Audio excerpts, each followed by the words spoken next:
Okay, we're back, and we are going into these prophecies. As I said, even the Roman persecution back during the period of 67, as far as 74 AD and beyond that. But 70 AD was a key year during the time of Vespasian and Titus, his son. And that's also mentioned in Deuteronomy 28. Matter of fact, you can get that out. When the Romans besieged Jerusalem. Start from 47. Deuteronomy 28:47. Because thou servest not the Lord thy power with joyfulness and with gladness of heart, for the abundance of all things, therefore shalt thou serve thine enemies, which the Lord shall send against thee, in hunger and in thirst and in nakedness and in want of all things. And he shall put a yoke of iron upon thy neck until he have destroyed thee. And you see that in slavery. You know, they show you different pictures and different slave movies where they had the iron collars around their neck, which is a yoke of iron. Is that in the coffin text? It says, "The Lord shall bring a nation against thee from far, from the end of the earth." That's the Roman Empire. "As swift as the eagle flieth," because that was their emblem, and that has been the emblem of the so-called, white men, the Edomites, throughout history. Right, the emblem of America is the eagle. The emblem of Germany was the eagle. Britain, they carried the eagle. The Roman Empire carried the eagle. Spain carried the eagle. The Greeks carried the eagle. Look, folks, this is prophecy right here, man. Okay? I mean, if you have any sense, you would follow these scriptures, man. And throw out all those damn books, man. That certain Israelites are using your own books against you, man.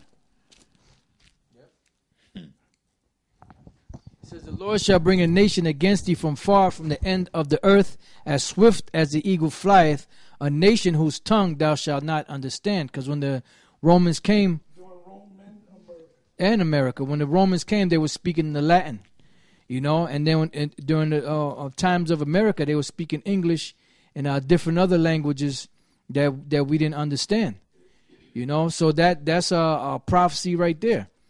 Because when the Spaniards came here, they were speaking Spanish. We didn't understand them.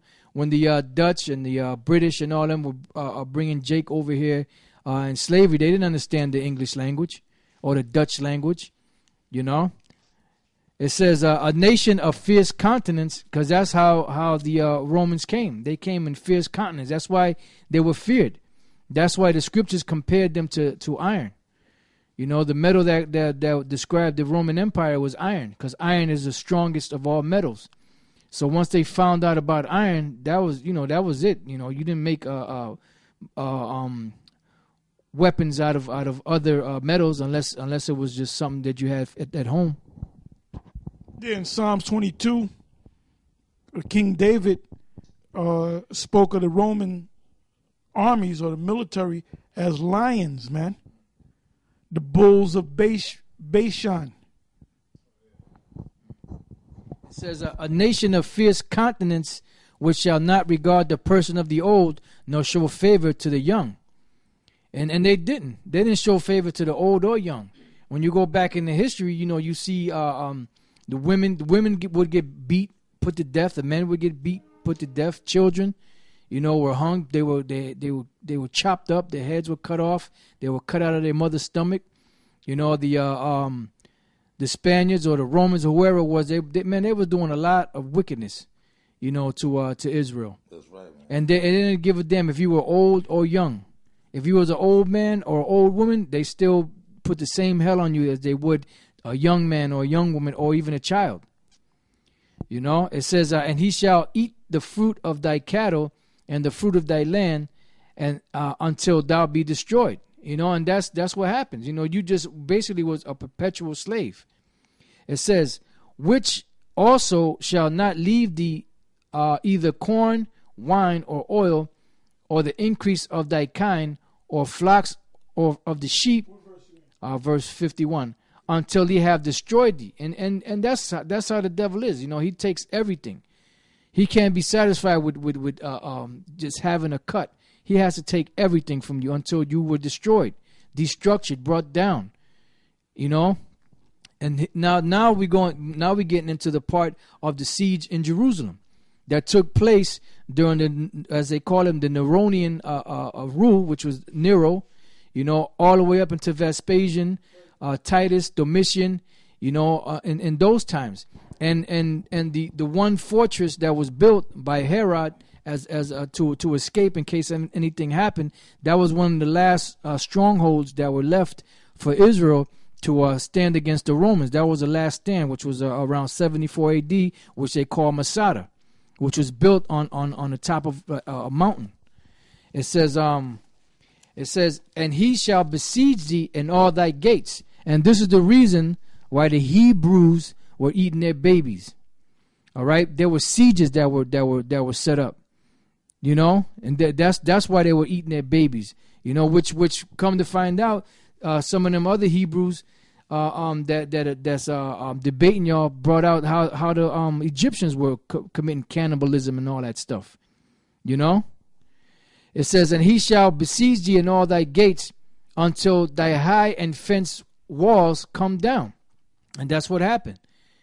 All you have to do is go back into the history of Jerusalem and of the Roman Empire during that time from Nero Caesar all the way to Domitian, and you'll see that all those the atrocities that came upon Israel and how they were besieged and how they tore down their strongholds, because they had to actually build a ramp of stone to go all the way up the mountainside to get up into Masada. Yeah, I looked up the word, clicked on it in the blue letter for besiege, and the word, the Hebrew word there is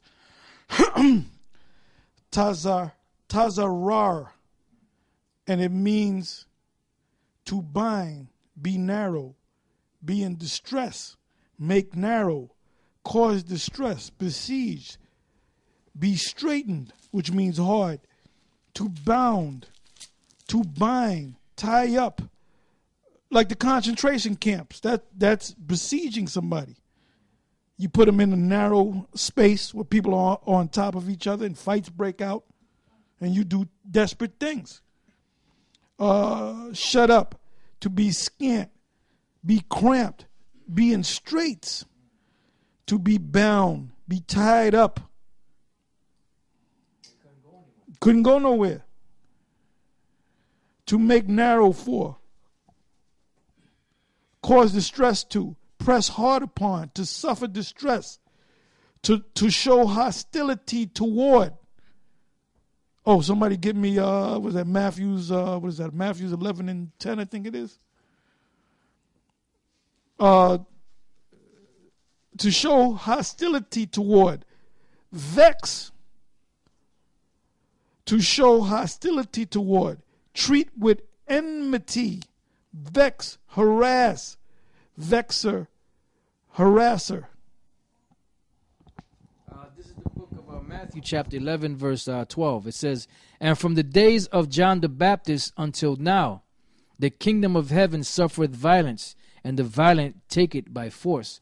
And that was the Roman Empire. So Israel was suffering back then, underneath the Romans.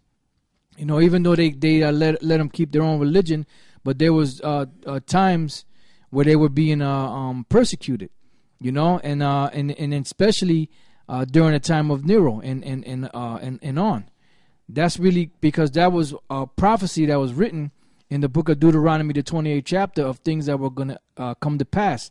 And during that time, that's when it actually came to pass. About a good 1,500 plus years in the future from the time that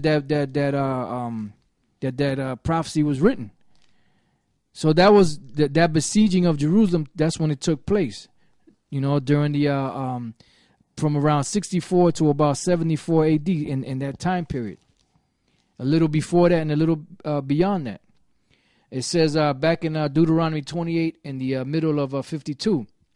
And he shall besiege thee in all thy gates throughout all thy land, which the Lord thy power hath given thee. And thou shalt eat the fruit of thine own body, the flesh of thy sons and of thy daughters, which the Lord thy power hath given thee, in the siege and in the straitness wherewith thine enemy shall distress thee, because there was no way for any other food to come in, because they cut everything, or all roads were cut off. So there was no way to get, once you ran out of the provisions that were there was no way to get any more.